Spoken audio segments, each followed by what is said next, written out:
സംഭവം ഞാൻ പറഞ്ഞ നമ്മൾ പ്രതീക്ഷിച്ച അത്ര ആളുണ്ടായിരുന്നില്ല. അങ്ങനെ വരാൻ വഴിയില്ലല്ലോ, പക്ഷെ അങ്ങനെ വന്നല്ലോ. ഒരു 2000-2500 ആൾക്കാരുണ്ടായിരുന്നു. പക്ഷെ നമ്മൾ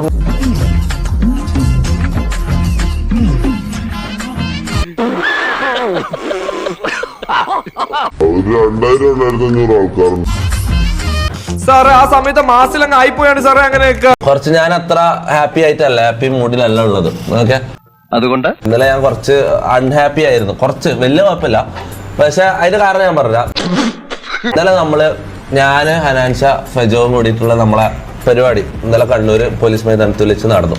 അപ്പൊ അതും പോലും വലിയ ആള് കുറവൊന്നും ആയിരുന്നില്ല. പക്ഷെ സ്റ്റിൽ ഞാൻ അൺഹാപ്പി ആയിരുന്നു. കാരണം എന്ന് വെച്ചാല് എന്താ പറയാ, നമ്മൾ അത്രയും പ്രതീക്ഷിച്ചിട്ട് ചെയ്ത്, അത്രയും ഇൻവെസ്റ്റ് ചെയ്തിട്ട്, മനസ്സിലായി, എന്റെ കാശ് നശിപ്പിക്കാൻ വേണ്ടി മാത്രം പറിച്ചു വിട്ടിരിക്കാണോ തന്നെ.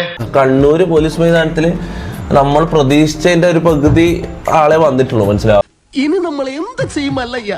ഓക്കെ, അത് സംഭവം അങ്ങനെ ആയി, അത് കുഴപ്പമില്ല. ഓക്കെ, നമുക്ക് എന്തായാലും ഇട്ട പൈസ തിരിച്ചു കയ്യിൽ നിന്ന് കിട്ടീന്, ലാഭം കയ്യിൽ നിന്ന് ഉണ്ടാക്കിന്. ഓക്കെ, അത് നീ നാടൻ കളിച്ച് ഞങ്ങളെ ചലിച്ചല്ലടാ.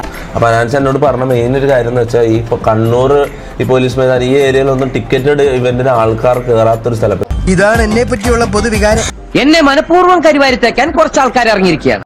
പ്രത്യേകിച്ച് തയ്യത്തിന്റെ സീസണാണ്. അപ്പുറത്ത് തയ്യം ഫ്രീ ആയിട്ട് നടക്കുമ്പോൾ അത്രയും പൈസ കൊടുത്തിട്ട് നമ്മളെ പരിപാടിക്ക് ആൾക്കാർ കയറൂല.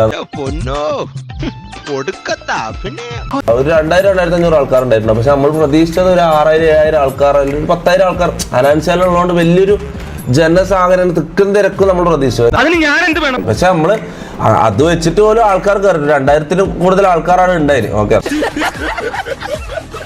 വലിയ ഫ്ലോപ്പൊന്നല്ല. പക്ഷെ നമ്മൾ അത്ര വിചാരിച്ച അത്ര ആള് വന്നിട്ടില്ല. അത്യാവശ്യം നല്ല ആൾക്കാരുണ്ട്. പിന്നെ ഈ തയ്യോ ഇതെല്ലാം നടക്കുമ്പോ ആരും അങ്ങനെ ടിക്കറ്റ് എടുത്ത് കയറി വരില്ല. കിട്ടേണ്ടത് കിട്ടിക്കഴിഞ്ഞാൽ തോന്നേണ്ടത് തോന്നാൻ ഇത്തിരി സമയം നല്ലതാ. സത്യം പറഞ്ഞ വിഷമം കൊണ്ട് ചത്താലോന്ന് വരെ തീരുമാനിച്ചതാ. അയ്യോ എന്നിട്ട് എന്ത്